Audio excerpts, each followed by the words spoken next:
I say down. Earlier it'd been 22-1, that high. 25-1 Golden Act, 25-1 Screen King, 8-1 General Assembly. The horse figured to have the best chance to upset the bid.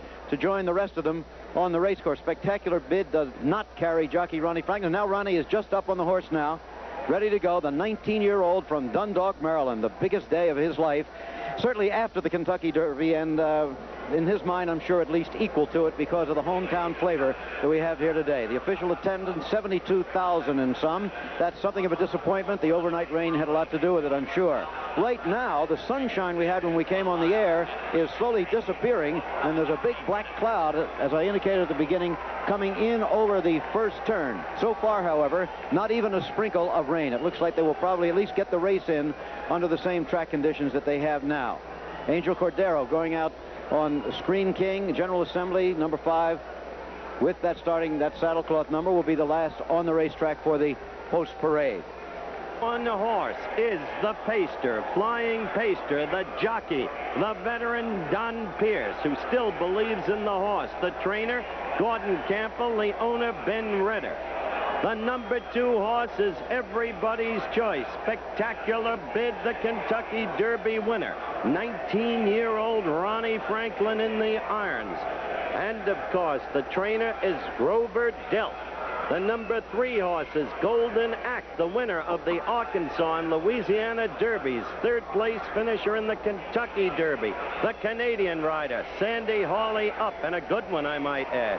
The number 4 horse, Screen King, a major disappointment in the Kentucky Derby, but presumably a late finisher who might like this track. And the man on him, Angel Cordero Jr. The number 5 horse is the second choice. General Assembly, second in the Kentucky Derby. The nation's leading money winner thus far, the jockey up. At his peak, Lafitte Pincay Jr. And, of course, the trainer, Leroy Jolly. And there, as Jim McKay showed you earlier, there is the daddy of General Assembly. Secretary, Spectacular Bid at 1-9, Golden Act at 25-1, Screen King at 23-1, General Assembly at 8-1. 5 horses in the race as they start to go into the starting gate, one by one. The Pacer in the first hole, the Bid in the second, Golden Act in the third. There goes the Bid. Golden Act, a late finishing horse, which did not run a bad race in the Derby. As I said earlier, his trainer, Lauren Ritelli, eternally optimistic. There's Cordero and his horse. Up to Dave Johnson for the call of the race. The last horse, General Assembly, the one most folks think is going to rush out and take the early lead, is the last one in this field of 5 to move into line. They all carry 126 pounds, and they're off. And on the outside, that's General Assembly with Flying Pacer along the rail and Screen King 3rd. Spectacular Bid on the inside is 4th. Golden Act is 5th. Fastly stands for the first time. The speed duel. It's Flying Pacer on the rail and General Assembly on the outside. They're 4 lengths in front of Screen King, who is 3rd. Then it's Spectacular Bid racing far away from the rail, and Golden Act is 5th as they round the clubhouse turn. It's Flying Pacer on the rail. General Assembly on the outside. Those two stride for strides. A blistering early pace. General Assembly in front now by a head. Flying Pacer on the inside, second by 3.5 lengths. Screen King is 3rd. Then Spectacular Bid 4th, followed by Golden Act. They straighten away down the backstretch. First quarter in 23 and 2/5 seconds, exactly the same as the track record. Now down the backstretch, and it's General Assembly showing the way 3 parts of length. Flying Pacer along the inside, a second length and a half. Screen King is right there, 3rd, and on the far outside, Spectacular Bid is 4th and charging up. Then a gap of 4, and it's Golden Act. The quintet moves past the half-mile pole, tightly bunched. There goes Spectacular Bid on the outside. Spectacular Bid takes the lead, and Flying Pacer is in second position. The Bid in front, the Pacer second. General Assembly drops back 3rd. Screen King on the outside is 4th, and Golden Act is 5th as they move to the top of the stretch. Spectacular Bid draws away. Now in front, 5-4. Screen King takes up the chase, second on the outside. Flying Pacer drops back, and Golden Act moves through on the rail. And down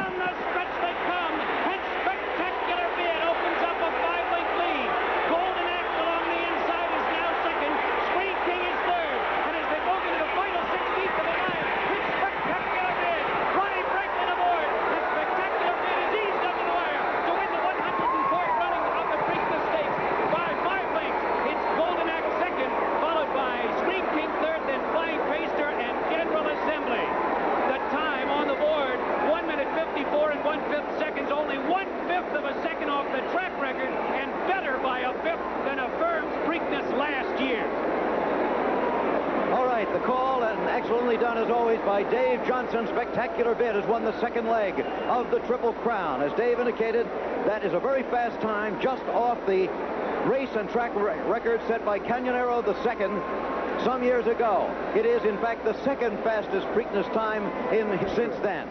There is the unofficial order of finish again. Spectacular Bid, the winner. Golden Axe second. Screen King third. And that is the story. 154 and a fifth. Much more to come here, so stay with us. Screen King, number 4. Now, as this is released, Screen King begins to make a move. He comes on up. And then it was down near the 8th pole, Howard, where he hits him, and he really ducked in. He really ducked in there. No.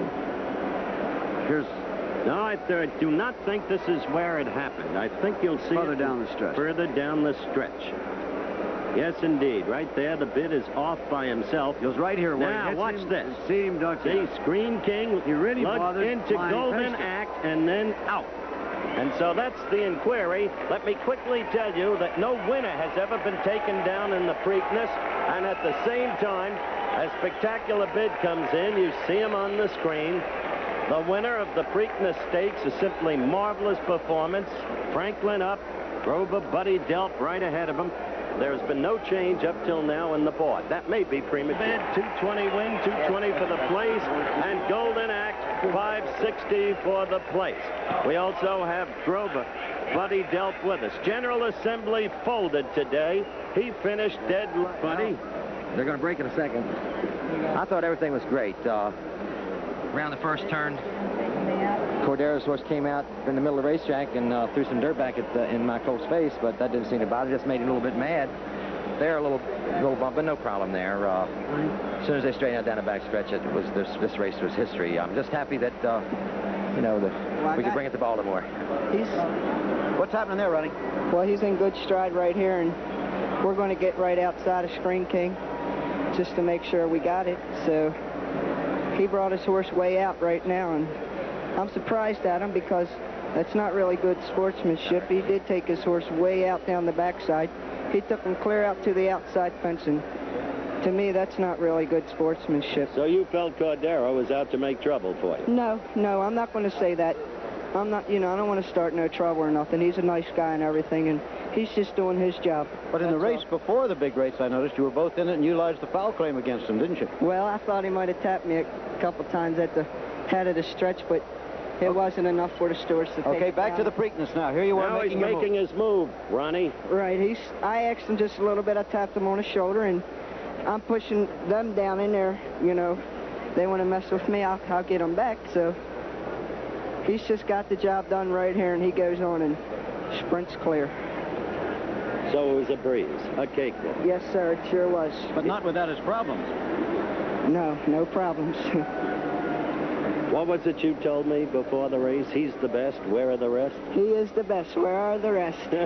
Howard also mentioned that you seem to grow in confidence with each race, particularly since the Kentucky Derby. Yes, sir. You feel a lot looser? Yes, I do.